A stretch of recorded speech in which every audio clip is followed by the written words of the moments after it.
Everyone नमस्ते साथीहरु के छ हालखबर ठीकठाक हाम्रो पनि एकदम ठीकठाक छ भन्नुपर्छ।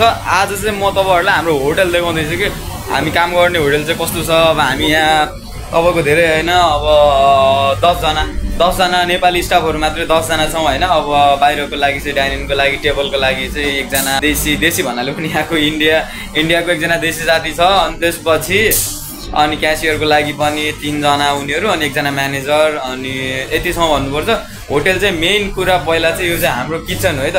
म तपाईलाई किचन भित्र नै म यहाँ बसेर खासमा एनी टाइम ग्लोभ्स चाहिँ लगाउन जरुरी छ। अब छुट्टीको टाइम भइसकेको थियो त्यही भएर मैले ग्लोभ्स निकालेर त्यही भएर रेडी भए अब रुममा जाने टाइम भइसकेको थियो हैन। रातिको हाम्रो चाहिँ 11 बजेदेखि 11 बजेसम्मको ड्युटी हो। अनि दिउँसो 2 बजेदेखि लिएर 2 बजेसम्मको टोलीहरु पनि हुन्छन् है हुन त। अब उनीहरु पनि आइसकेछन्। अब त्यही भएर हामी जान लागेको रुममा। कुरा होटलको चाहिँ हाम्रो यो चाहिँ तपाईहरुको यहाँ चाहिँ है पिज्जा काट्नलाई चाहिँ हो। यहाँ चाहिँ अहिले बक्स राखेको थियो झाडु पोछा हान्दै थियो त्यही भएर बक्स राखेको।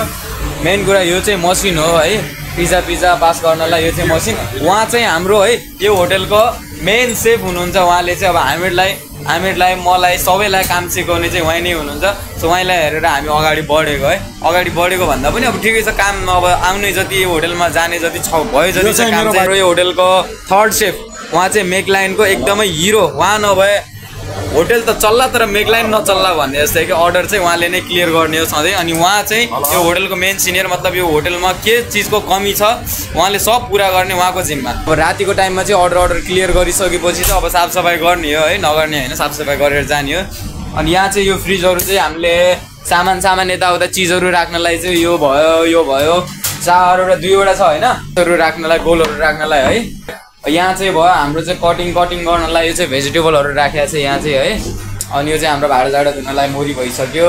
अनि त्यसपछि यो चाहिँ नर्मल पानीहरू चाहिँ अब कस्टमरहरूलाई मन पर्यो अनुसार चाहिँ नर्मल पानी राखेको अलग्गै। अनि मेन कुरा चाहिँ यो चाहिँ हाम्रो आटा मसिनलाई चाहिँ आटा भन्नाले पनि अब पिठो नेपालीमा पिठो है पिठोलाई चाहिँ घुमाउनको लागि चाहिँ अब यति धेरै पिज्जाहरू बनाउनु पर्छ कि है आटा अब बेसहरू निकाल्नु पर्छ कि सबभन्दा पहिला चाहिँ यसलाई चाहिँ डो गर्नको लागि चाहिँ यो आटा हुन्छ एकदम साफसफाइ गरेर राखिसकेको छ। अनि यहाँ चाहिँ हाम्रो अब कोल्ड ड्रिङ्कहरू भयो सबै यहाँ राख्ने हो।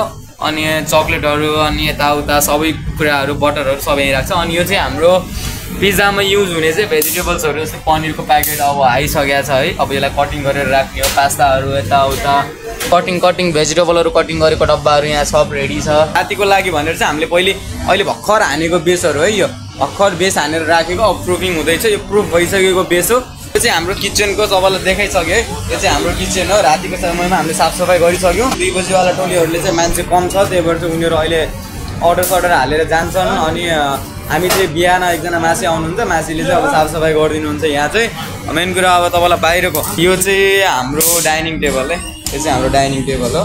टेबलको फिलहाल चाहिँ यस्तो छ अहिले एसी भयो एसी 2 वटा एसी लगाएको छ। अनि प्रत्येक टेबलमा पङ्खाको व्यवस्था पनि छ है एसी भएको यस ठाउँमा। पानी पिउनको लागि चाहिँ मसिन छ तपाईँले हट पानी एकदम तातो पानी अनि नर्मल अनि एकदम कोल्ड पानी पिउनको लागि चाहिँ यहाँ छ। हामीले काम गर्ने ठाउँ भनेकै यही हो। तपाईँहरूलाई कस्तो लाग्छ कमेन्ट सेक्सनमा बताइदिनु होला।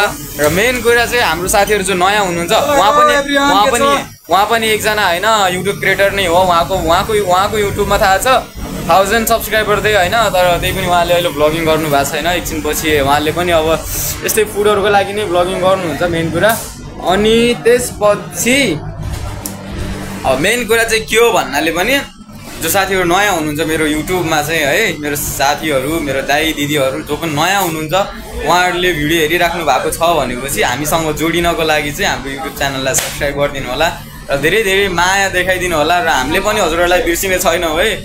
हजुरहरूकै माया साथ सपोर्टले आज यतिसम्म गरौँ न अब यतिसम्म अब भ्लगिङ गरौँ है हजुरहरूकै माया पाइन्छ कि भन्ने आशले हामीले पनि यति धेरै कुराहरू जिम्मेवारी थपेका छौँ। र त्यही भएर पनि जो साथीहरू नयाँ हुनुहुन्छ सब्सक्राइब गर्नु होला र साथमा रहेको बेल आइकनलाई दबाउन नबिर्सिनु होला। र थ्याङ्क यू लास्टसम्म भिडियो वाच गरेकोमा धन्यवाद। थोरै इङ्ग्लिस कमजोर छ त्यही पनि माइन्ड नलिनु होला। अब इङ्ग्लिस सिक्दैछु म पनि बिस्तारै अनि इङ्ग्लिसमै कुराकानी गरौँला ल। जय नेपाल।